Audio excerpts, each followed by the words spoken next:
Welcome back kuhleleti Hot Seats. Usahleli naye uSibahla kwaMantengi intombi yale phansi emntubatuba kaNkomo kayiqoshwa. Impela sisekhona khona lapha igama lami nguSB uqiniso kaMtshana ulahlekile mfowethu uma ukuthi ungena njengamanje. Sikuyo iHot Seat la sikhulumisana khona nabaholi masikukhumbuza nje ukuthi sazi ukuthi kwenzakalani kubona. Ngakho ke sithinde maduze. Kulama details avele screen sakho.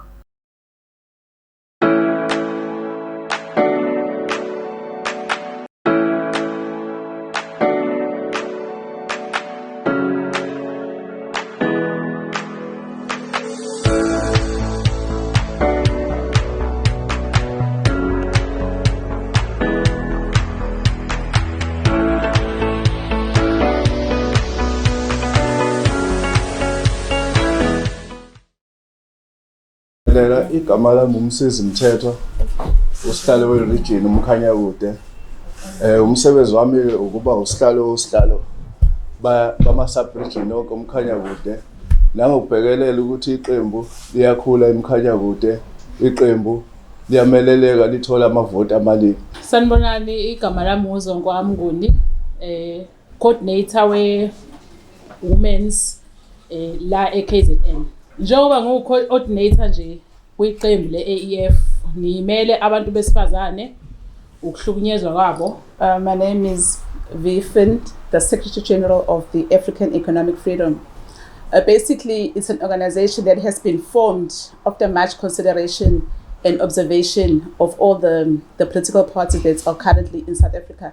And we have noticed that there isn't any change that has been coming from those political parties besides the empty promises. So as the African Economic Freedom, we would like to concentrate mainly on the youth, because if you go into every household, the youth is at home, they're unemployable. Igama lami nguBongani Nyawo, usihlalo wezokhetho la eMtubatuba. Umsebenzi wami ngizotraina umkhanya kude wonke, ama-party agent, electoral staff, cishe umkhanya kude wonke. Njengoba besithembisile ukuthi sizosathi umbuzo, sibona umphakathi mningi la ngaphandle ufuna ukubuza imibuzo kuPresident Sifiso Mthetho. Impela mbukeli ekhaya kanjalo ke sizothatha nje imibuzo embalwa from iaudience ekhona lana ukuze ayiphendulele yena ukuthi uthini ngempela. Sanibonani, igama lami nguSimawa kwaZulu. Umbuzo engifuna ukubuza wona ukuthi since uPresident ebekade ekwi-ANC, IFP nakwi-FF khona ushiyeleni wayashiye khona eze la kuleli qembu. Sanibonani, uMamgeli Sindlangamandla lona. Nginombuzo nje engidinga ukubhekisa kuPresident wami ukuthi enkulumeni yakhe ukhulume indaba yokuqashwa ukuthi yena eqasheni uzothatha from 35 kuya ku-50. So thina ke sesi above 50 yena njengopresident wethu ikuphi angasenzela khona ukuthi nathi sizithole nathi sekuba khona esikuhlomulayo enhlanganweni yethu esithanda kakhulu. Igama lami nguThando Ngwangeme.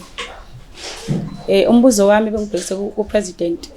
Bengifuna ukubuza ukuthi since akhona amanye amaqembu o-IFP no ANC no IFP. So obekuthi mangabe bona bebevotelwa before mangabe kuvela amathuba omsebenzi banikeza ihlobo zabo nabangani bakhe. Since uPresident asinqanqisa sivotele AEF angeke yini yena athathe umsebenzi awunikeza ihlobo zakhe anikeza abangani bakhe uzositshela yini as youth. Igama lami nguSelva Nxumalo lapha kwaNkomboza.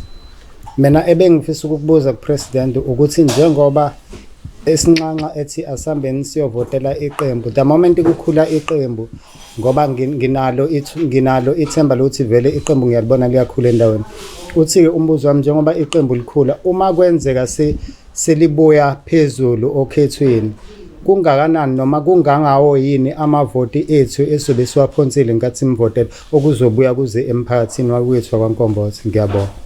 President, njengoba ngila anginalo ulwazi ngifisa ukwazi futhi ngeke ngangena enhlanganweni ezithizeni azenzanga lutho, imigwaqo ifile, amanzi awekha, abantu bakhala baphuza kanye nezimbongolo nezinkomo. Manje ngifisa ukuthola ukuthi wena President uma singangena kule nhlangano ungasenzelani? Sanibonani, ngisiyabonga Ntshangase ogengele. Mina ngicela ukubuza umphathi wethu ukuthi njengoba kade sinayo ku-EFF sasuka ngamlandela ngaze ngafika kuleli qembu, yini azosisiza ngayo emphakathini? No, kulo mbuzo oqala okhuluma ngemsebenzi ukuthi as a African Economic Freedom uma sithatha siyokwenza njani ngokuqashwa kwabantu njengoba kubukeka abantu ukuqashwa baqasha ngokubuhlobo nani. As a African Economic Freedom siyokwenza iqinisekiso sokuthi asiqashi ngobuhlobo, siqasha umuntu ngoba ewufundele lowo msebenzi lowo. Umbuzo wesibili umfowethu akhuluma ngawo la ukuthi uma sebesivotele sangena eParliament yini esiyobenzela yona if bevote kakhulu. So ngeke kuhambe ngokuthi iqembu linamalunga angaka la sokufanele kuye khona. One, siyobuka izidingo zabantu bese siyokwenza izinto lezi abantu abakhale ngazo kulowo masipala noma kuleyo ward. Akekho umuntu ongeke aconsider. Umbuzo omuhle ubuzile because uma ushiya iqembu abantu one banye bakubiza ngamagama angemahle. So okwenza ukuthi ke sisungulwe iqembu yilento ethi ke izidingo zabantu sibone zingayi kubantu. So ke sifuna ukwenza sure ukuthi ke thina silandele izinto ezifunwa abantu. Sibone amaqembu ekhona emaningi kodwa still awabanakile abantu. Yikho ke ngithi ke siyakhuleka simema befundisi amakhosi namakhansela nabo bonke abantu ukuthi abethembeke bazi ukuthi balapha ekhundleni bakhethwa abantu kufanele bahambe balalela abantu ukuthi bathini bese benza lokho okufunwa abantu. Yilokho ke nje esikumele as a African Economic Freedom. Kunalona omunye umbuzo ke obuzwa umama la ukhala ngokuthi ungizwa ngikhuluma ngibala 35 to 50.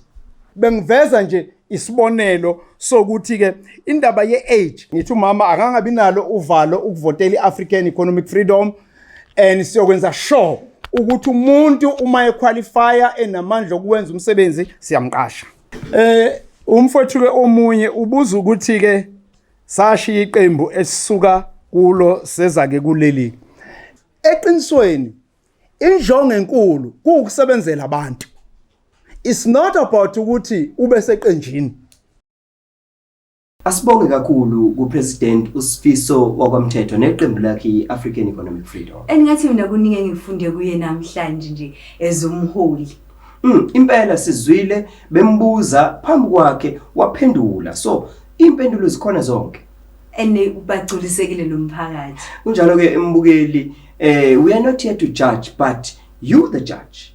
Kanjalo ke utholile imibuzo wayithola impendulo. Noma ufisa ukuvotela iAEF ikhona imininingwane yayo lapho ke escreen sakho. Ukwena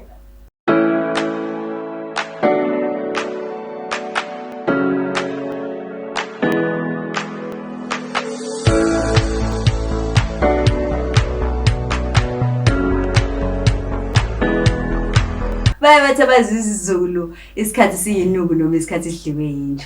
Sekulesi sikhathi sokuthi sinithande bese siyahlukana kunye naye. Kanti ungakhohlwa ukusithinta kuma details avele escreen sakho uma ufuna size kumholo wangakini noma uze sindaweni yangakini. From mina uqiniso wakomtshali. Nami usibahle wakwaMantini. Ngithi nje until next time. Goodbye.